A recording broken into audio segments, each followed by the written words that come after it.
Hamann and Benson, a vision for your future. Le journal des stratèges. Boris Kalt.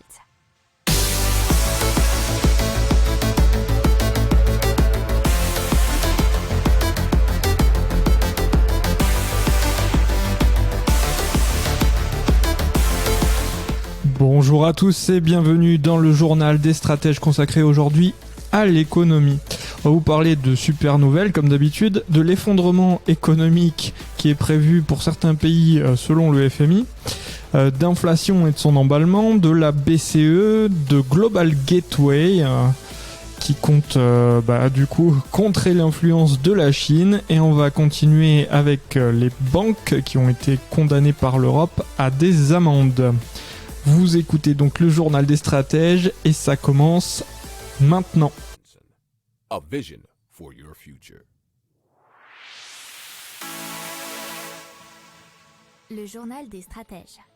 Et donc, comme prévu, on commence tout de suite par l'effondrement économique qui guette certains pays selon le FMI.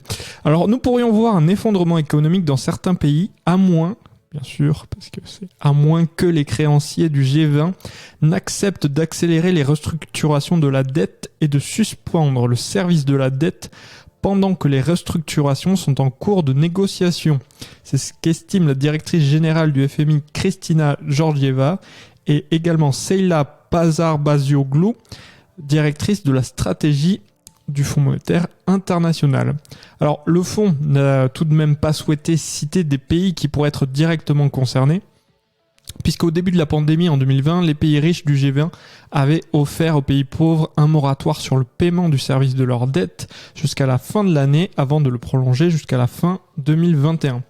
Parallèlement à cette initiative, ils avaient créé en novembre 2020 un cadre commun destiné à restructurer, voire annuler la dette des pays qui en feraient la demande.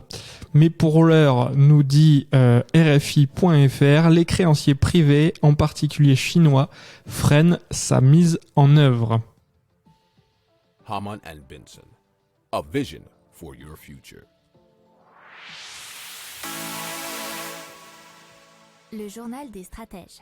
Bon, si vous avez l'habitude d'écouter le journal des stratèges, on va parler d'un sujet récurrent ces dernières semaines, l'inflation, plus particulièrement en France et en Europe, puisqu'en France, l'indice des prix à la consommation harmonisé, qui s'appelle l'IPCH, qui sert de base de comparaison au niveau européen, a progressé de 3,4% en novembre sur un an, après 3,2% en octobre. Sur un mois, il croît de 0,4 comme le mois précédent.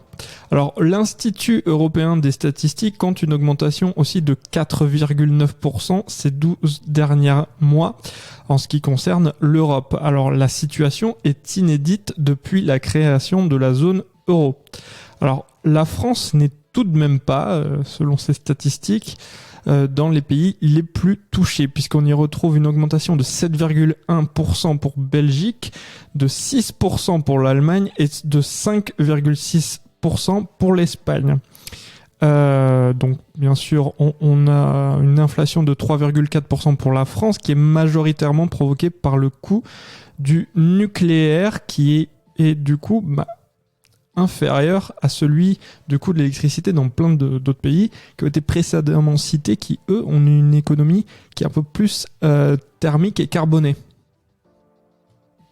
Hamann and Benson, a vision for your future.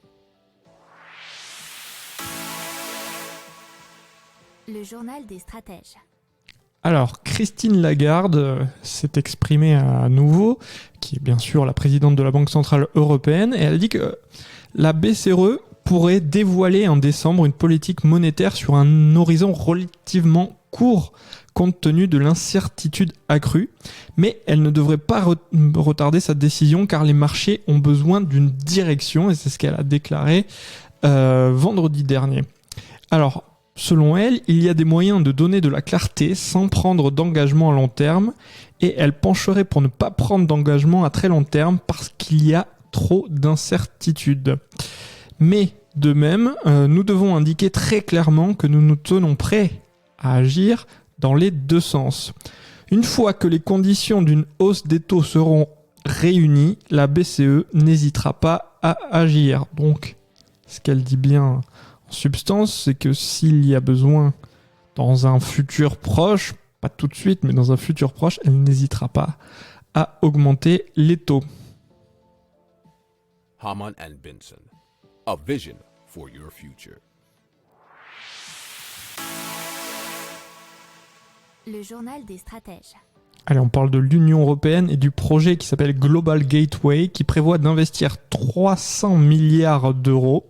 C'est donc un projet au niveau Union européenne, donc des 27 pays qui la composent. Et cela autour de la planète jusqu'en 2027 dans des infrastructures visant à assurer prospérité et stabilité, nous dit Ouest France.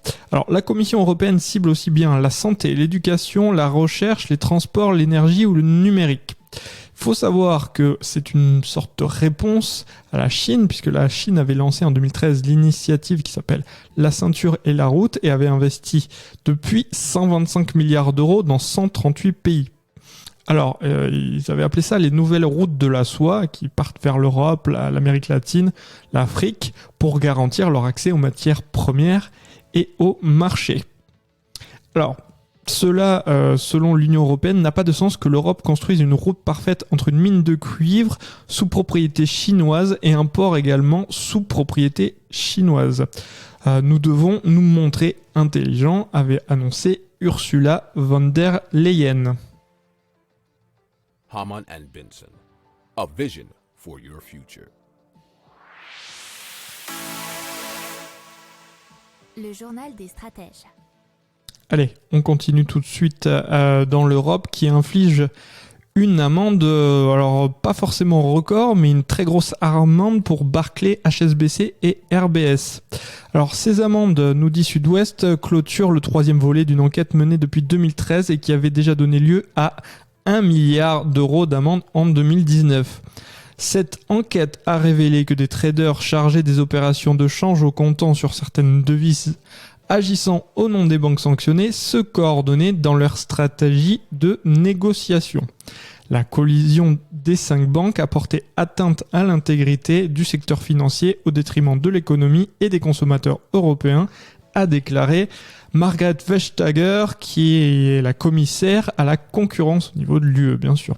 Alors, pour avoir révélé l'affaire auprès de la Commission européenne, la banque suisse UBS a bénéficié d'une immunité totale qui lui a permis d'échapper à 94 millions d'euros d'amende malgré son implication dans les pratiques frauduleuses. Belle économie.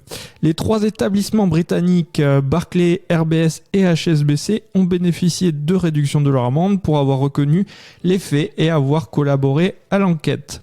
Leurs sanctions financières s'élèvent respectivement à 54,3 millions d'euros, 32,5 millions d'euros et 174,3 millions d'euros. Haman and Benson, a vision for your future. Le journal des stratèges. Et bien voilà, c'est la fin du journal des stratèges spécial économie. On se retrouve demain pour de nouvelles informations. Ciao ciao.